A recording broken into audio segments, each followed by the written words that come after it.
세금자 알려주는 쌤 누나, 쌤 언니 최자영 세무사. 박송희 세무사입니다. 안녕하세요.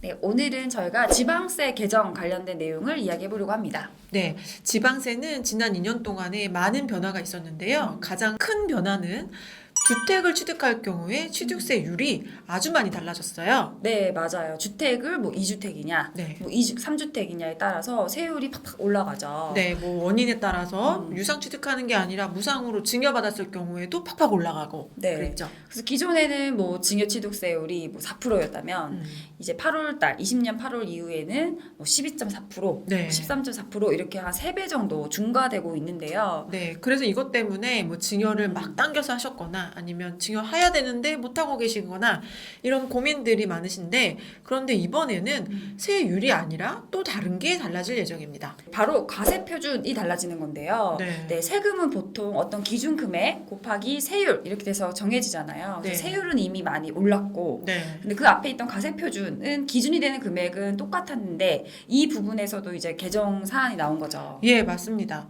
그 어떤 원인에 따라서 이 기준이 달라질 예정인데요. 하나하나 살펴보도록 하겠습니다. 자, 첫 번째로는 원래는 취득세 과세 표준은 신고를 했으면 신고 가액으로 하고, 네. 만약에 신고가액이 있는데 이 신고가액이 지방세 시가표준액보다 작다고 하면 최소 시가표준액을 기준으로 해서 과세를 매기거든요. 네, 그렇게가 큰 틀이었죠. 네. 그래서 시가 표준액은 사실 지방세를 부과하는 그 단어인데 기준 네. 시가랑 거의 동일하죠. 네, 기준 시가라고 보시면 되고, 뭐 땅 같은 경우에는 공시지가, 뭐 건물 같은 경우에는 별도의 기준 시가가 있고, 주택 같은 경우에는 공동주택 가격 혹은 개별주택 가격, 이런 것들을 시가표준액이라고 하는데요. 그래서 이제 취득세 과세 표준의 경우에는 이제 유상으로 취득을 했다라고 하면 이제 신고하는 금액이 있는 거잖아요. 유상으로 네. 돈을 내고 샀으니까 네. 그 유상으로 취득하는 가격과 시가 표준액 둘 중에 큰 금액으로 하는 거니까 시가를 어느 정도 인정을 하는 그렇죠. 거였고. 일부 인정이라고 표현하고 있어요. 네. 그런데 증여세, 난 상속처럼 시가가 없는 경우들이 있잖아요. 네. 취득세 입장에서는 이럴 경우는 어떻게 했었나요? 네, 무상으로 취득하는 경우에는 그러한 시가랑 상관없이 시가 표준액을 기준으로 과세를 하고 있었는데요.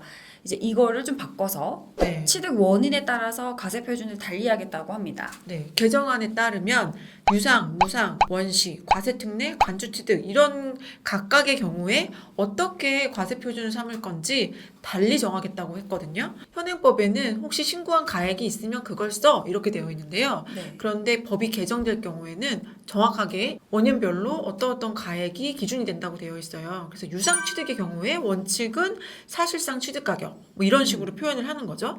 사실은 비슷하긴 한데 표현 방식이 달라진다고 볼 수 있을 것 같아요. 유상 취득은 사실상 취득 가격, 무상 취득은 시가 인정액, 이런 식으로 원인에 따라서 조문을 달리 규정하게 됩니다. 쉽게 말해서 뭐 유상취득이든 무상취득이든 결국에는 시가 인정액으로 과세를 하겠다라고 바꾼 거죠, 체계를. 네네. 제일 많이 달라지는 건 유상 취득이 아니라 여태까지 시가를 인정하지 않았던 무상 취득에 해당됩니다. 무상 취득의 경우에는 현재는 시가 인정하지 않았으니까 기준 시가로 계산해서 되게 쌌잖아요. 네. 근데 그게 아니라 이제는 시가 인정액으로 해서 이제 시가 인정액이면 증여세 가표가 되겠죠. 네. 그런 시세에 맞춰서 과세를 하게 되는데요. 사실 이렇게 설명하는 게 더 복잡한 것 같아서 네. 더 쉽게 그냥 이해를 할 수 있게 설명을 해드리는 게 좋을 것 같아요. 네, 그럼 저희가 예를 들어보면 좋겠죠. 예를 들어 10억짜리 아파트가 있다. 네. 시가 10억짜리 아파트를 증여하고자 한다면 취득세가 원래 어떻게 계산되는 거죠? 네, 10억 상당의 부동산을 증여하더라도 증여세 신고하는 금액과 상관없이 기준시가, 시가 표준액이 7억 정도 된다라고 하면 여기에 12.4%를 곱한 8,680만 원 정도가 취득세로 부담을 했는데요. 네. 이제는 그게 아니라 10억 원 네, 그렇죠. 곱하기 12.4%가 되는 거죠. 네, 시가 인정액이 과세 표준이 되기 때문에 기준 시가인 7억 시가 표준액이 아니라 시가 인정액, 시가 7억, 10억 전체에 대해서 과세를 하니까 10억에 12.4니까 1억 2,400만 원. 3,700만 원 정도 더 부담을 하게 되는 거죠. 네, 이게 20년 7월이랑 비교해 보면 엄청 큰 차이예요. 맞아요. 과거에는 7억에 4%를 부담을 했으니까 2,800이었죠. 네, 2,800이 1억 2,400만 원이 되는 거니까 어마어마하게 늘어나긴 하는 거네요. 근데 그러면 이 법은 언제부터 시행이 되나요? 네, 이 적용 시기는 2023년 1월 1일 이후부터 적용할 예정이라고 되어 있어요. 아무래도 아직 모르는 분들이 많기 때문에 뭐 이런 홍보의 기간도 필요하고 네. 뭐 개정도 돼야겠지만 그래서 23년부터라고 되어 있습니다.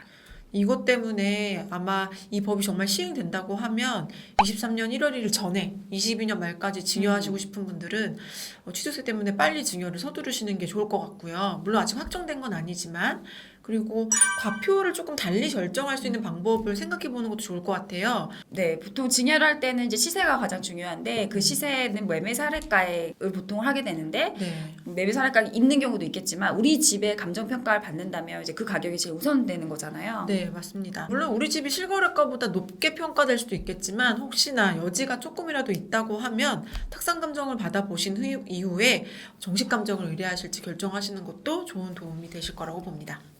그래서 이와 이제 관련돼서 두 가지 더 개정안에 올라와 있는 게 있어요. 그래서 취득세 납부 기한을 우선 연장한다고 합니다. 네, 결국에 증여세랑 똑같이 가겠다는 뜻인데요. 네. 현재 취득세는 취득한 날로부터 60일 이내에 신고 납부하시면 되는데 증여랑 기간을 같이 하니까 기간이 3개월이 되겠네요. 네, 취득이 속하는 달의 말일부터 3개월 이내. 원래는 60일이었는데 이제 한 달 더 늘어나는 거죠. 네. 네. 근데 사실은 등기를 해야 그러니까. 증여가 되는 거잖아요. 네. 의미가 있나 싶네요. 네. 자, 근데 그리고 이제 이 법이 개정되면서 또 하나 같이 붙어서 달라지는 게 있는데 이것도 마찬가지로 증여세랑 같은 취지로 개정이 될 예정이죠. 네, 이 시가라는 게 신고할 때뭐 물론 감정평가를 받으면 그 금액으로 픽스가 되겠지만 우리 여러 가지 금액들 중에서 이 금액을 시세로 봐서 신고를 했는데 사실은 다른 게 또 나타난 게 있다면 증여세 네. 같은 경우는 더 부담을 해야 되잖아요. 네, 매매 사례가액 같은 경우에도 일정 기간 동안에 가장 비슷한 걸 골라내야 되는데 거기에서 약간의 오류가 있었다든지 아니면 확인이 뒤늦게 된다든지 이런 경우에는 수정 신고를 통해서 추가 납부세액이 발생할 수 있는데 이럴 경우에 가산세가 없는 거죠. 네, 맞습니다. 증여세랑 마찬가지로 새로운 금액으로 수정을 하더라도 가산세를 부과하지 않겠다라는 거죠. 네. 이 법은 23년부터 개정될 예정이니까 혹시 증여를 생각하고 계시는 분들이라면 잘 지켜보셔야 될 것 같아요. 네, 맞습니다. 네, 정말 이렇게 바뀌게 될까요? 개정안이어서요. 지방세의 과거 한 2, 3년 동안의 개정사항을 보면 지방세가 국세화하려는 움직임이 계속 있었잖아요. 여러 가지 신고도 개별적으로 해야 되고 그런 거로 봤을 때 따라가려고 하는 거니까 개정될 여지가 전혀 없는 건 아닌 것 같아요. 근데 물론 납세자들이 싫어하겠죠? 네, 근데 이거는 네, 너무 큰 변화인 것 같아요. 이제 세율이 올랐는데 가표까지 오르면 전체적인 부담이 올라가는 거라서 그러니까 이거 증여는 뭐 본인의 의지대로 한다고 쳐도 상속은 아니잖아요. 그죠, 무상취득일 때. 네, 상속은 어쩔 수 없는 건데 이것 때문에 당장 팔아버려가지고 현금이 생기는 것도 아닌데 어쩔 수 없이 받을 수밖에 없는 그런 자산들에 대해서 모두 시가화해가지고 과표를 매긴다는 거는 너무 부담스럽지 않나 싶습니다. 네, 그럼 지금까지 세금 잘 알려주는 쌤 누나 세븐이었습니다. 안녕.